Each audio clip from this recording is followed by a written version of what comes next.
Du bon usage de l'intelligence. Plus moyen de se cacher derrière la science, ne demeure que le piteux préjugé, ce préjugé qui juge à l'avance. Or, toute probité intellectuelle, que ces êtres soient supérieurs et naturellement, et normalement, et légalement, est supérieure. Alors que la diversité génétique n'est pas une infortune ou un défaut de la nature, comme les obsolètes racistes persistent à le dire, faisant de toute naissance un immense chagrin de n'être pas de tous les pays et de toutes les classes sociales à la fois.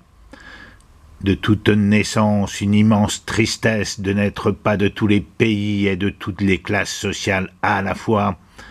Salissant, souillant, détruisant toute espèce humaine, chacun ou chacune se croyant amoindri de ce qu'il n'est pas, au lieu d'être fier d'appartenir à l'espèce humaine tout entière et d'en être une variation unique et irremplaçable, juste heureux de ce que l'on est et de ce que les autres sont.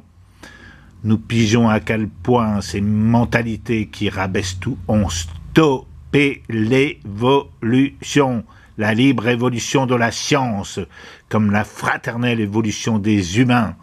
Rien de plus anti-savoir que ces prétendus êtres supérieurs. La diversité, c'est un patrimoine dont l'évolution a doté l'espèce humaine.